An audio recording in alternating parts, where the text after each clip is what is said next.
All right, this is Carl with Pinnacle General Contracting here at 22 Blue Moon Court, attempting the repair for Mr. Chad Whitman. So I've got here the shingle that you guys ordered through for a match through ITEL, Owens Corning Supreme in color driftwood. Just wanted to show this before I even get started. So this is the pad shingle gauge. It gauges the thickness of shingle to see, how many years it's designed for. This is the one you guys recommended. As you can see, it goes all the way down to 20 years. This is the shingle I'm going to be repairing today. And if you can see, putting the gauge up to here, it actually stops at 25 years. So the shingle you're recommending we use for the patch is actually a lower quality product. It's not a good match for the dimensions of what's pre-existing. And doing this repair is actually going to be devaluing the property.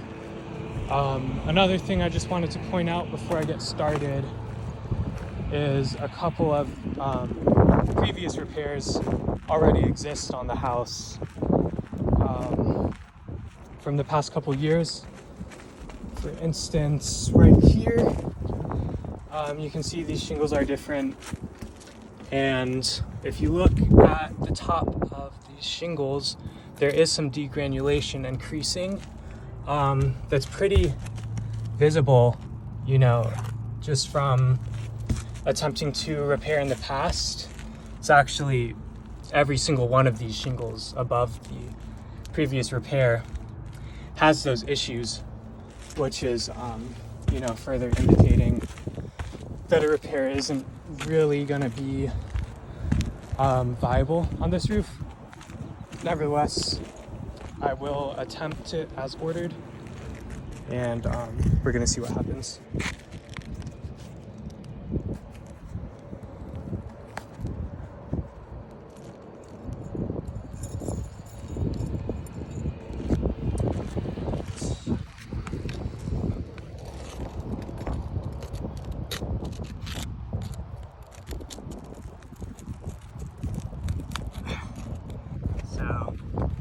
I don't know if you can see that happening, but even just trying to get these old shingles up, they're already starting to break. I'm going to be as gentle as I can though.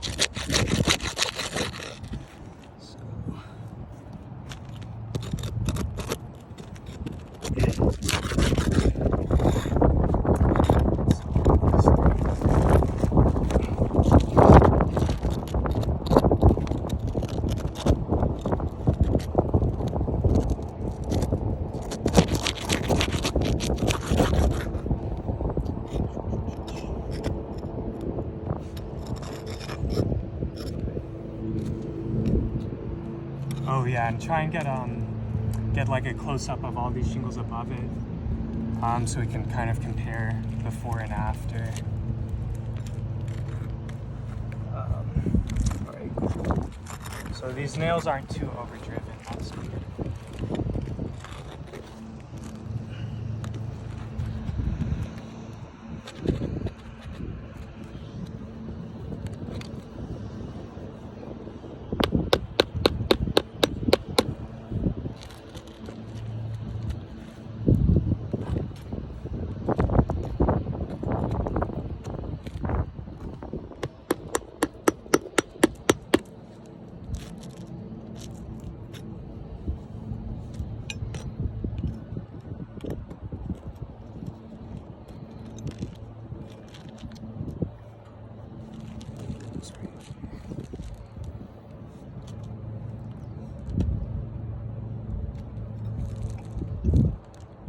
This isn't even nailed in. Crazy.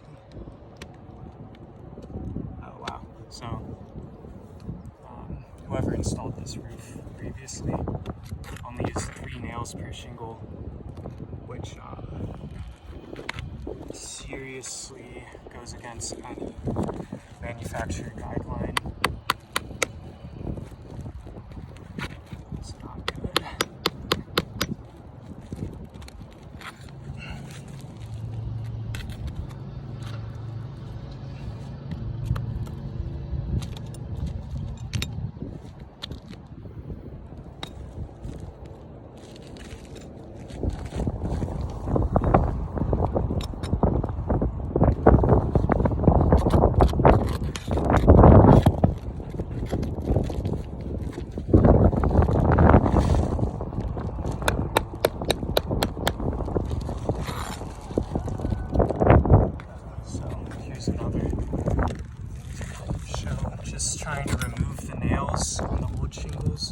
it's starting to, break the vitamin matting surrounding it. Actually, remove the nails. So that's tough.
Same thing here.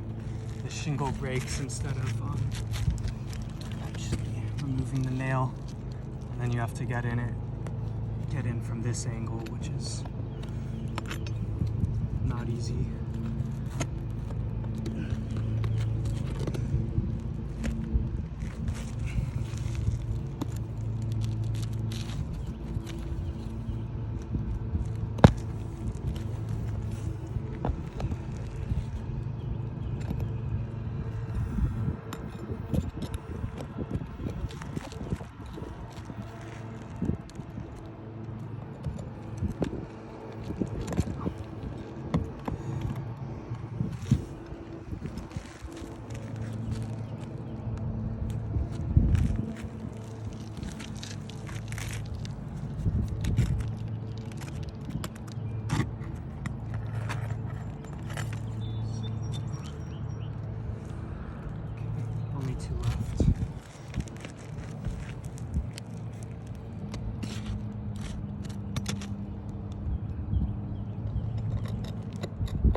So I don't know if you could see, but the shingle you guys are recommending we replace it with. Let me just make sure I'm not overlapping it or something.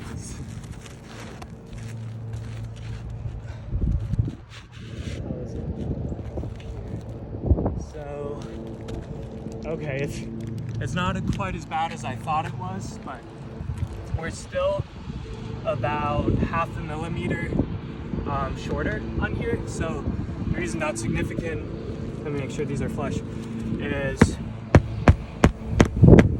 when the sealing strip, the tar asphalt bond is trying to stick down again, it's going to be off, you know, in terms of measurements, and it's never really going to be able to properly seal as it, you know, is supposed to.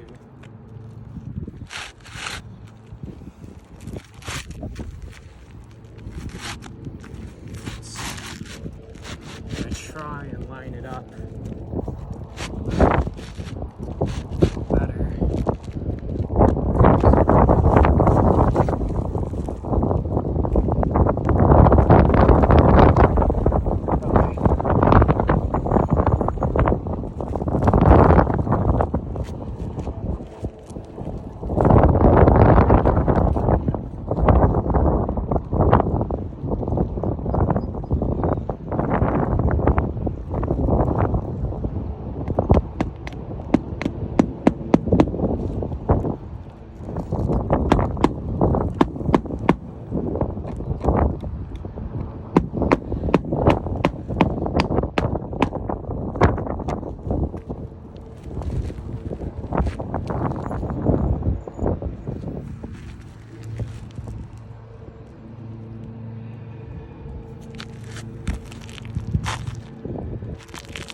Should have brought a cushion up here.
looks like I'm nailing this a little high, but I'm just putting the nails back in the old nail holes.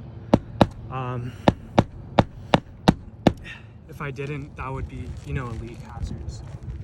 I gotta go over where there's already holes in the shingles.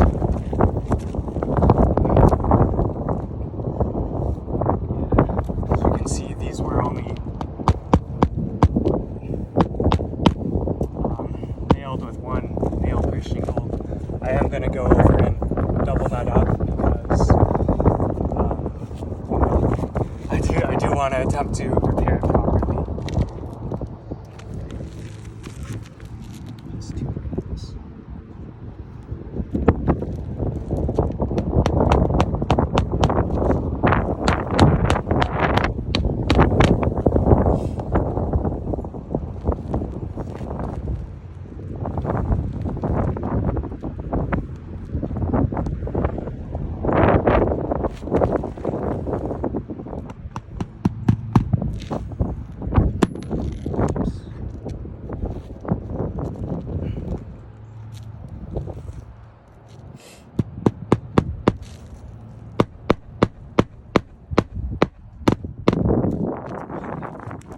Go.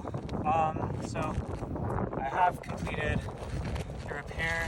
If you look at the top of these shingles that, you know, had to have the nails removed in order to attempt, you can see there's a lot of degranulation going up here.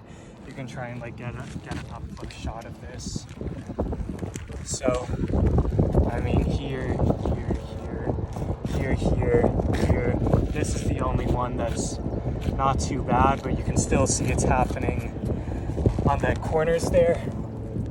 I don't think this is a viable repair. We've got, you know, about 25 shingles that need to be repaired like this, and each one is resulting in 1, 2, 3, 4, 5, 6 additional damaged tabs. So yeah, I don't think that's gonna work.